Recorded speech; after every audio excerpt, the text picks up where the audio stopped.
কৈলাসহরের আশ্রয় সামাজিক সংস্থার উদ্যোগে আয়োজিত সংহতি মেলায় সোমবার রাজ্যের পরস্পর বিরোধী দুই রাজনৈতিক দল কংগ্রেস ও সিপিআইএমের তাবড় তাবড় নেতাদের উপস্থিতিতে জনমনে ব্যাপক কৌতূহলের সৃষ্টি করে।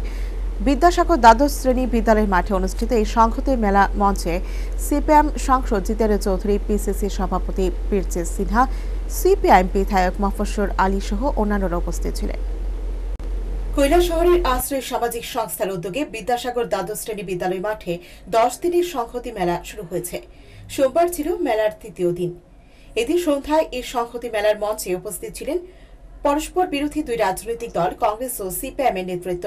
মঞ্চে ছিলেন প্রদেশ কংগ্রেসের সভাপতি তথা আশ্রয় সামাজিক সংস্থার প্রতিষ্ঠাতা সভাপতি বীরজিৎ সিনহা, সিপিএম সাংসদ জিতেন্দ্র চৌধুরী, সিপিআইএম বিধায়ক মফস্বর আলী সহ অন্যান্যরা। এদিন পিসিসি সভাপতি বীরজিৎ সিনহা বলেন, এবছর সংহতি মেলা 17 বছরে পদার্পণ করেছে।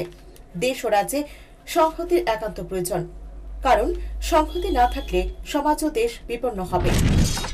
সংহতি মেলাই মাঠে 17 বছরে পদার্পণ করেছে। সংহতি বিশেষ প্রয়োজন। আমাদের সংহতি যদি না থাকে সমাজ বিপন্ন হবে, দেশ বিপন্ন হয়ে যাবে। সাম্প্রদায়িক সম্প্রীতি এবং জাতীয় সংহতি এটাকে আমাদের মজবুত করতে হবে। এদিন বক্তব্য রাখতে গিয়ে সাংসদ জিতেন্দ্র চৌধুরী বলেন, মানুষ এবং কোনো জাতি যা যতই ক্ষুদ্র হোক না কেন তাদের মিলনকে শক্তিশালী করা প্রয়োজন। সংহতির পরিবেশ তৈরি করাই সংবিধানের অন্যতম বিধান।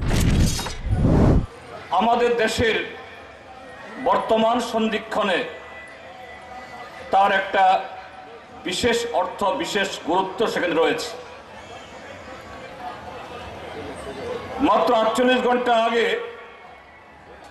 আমরা আমাদের দেশের 70তম প্রজাতন্ত্র দিবস উদযাপন করেছি। সমস্ত সরকারি প্রতিষ্ঠান, এমনকি আমাদের ব্যক্তিগত বাড়ি ঘর, সেখানেও আমরা জাতীয় পতাকা উত্তোলন করে এই দিবসটাকে আমরা স্মরণ করে থাকি প্রতি বছর। এবং এই উদযাপনের পেছনে মূল কথাটা কি? উল্লেখ্য, এই রাজ্যে কংগ্রেস এবং সিপিআইএম পরস্পর বিরোধী দুই রাজনৈতিক দল। সংহতি মেলাকে কেন্দ্র করে সোমবার একই মঞ্চে উপস্থিত ছিলেন কংগ্রেস ও সিপিআইএম দলের তাবড় তাবড় নেতারা। একই মঞ্চে দুই পরস্পর বিরোধী রাজনৈতিক দলের নেতৃত্বদের চাক্ষুষ করতে সংহতি মেলা প্রাঙ্গণে জনসাধারণের উপস্থিতি ছিল লক্ষণীয়। Bureau report, হেলাপুর।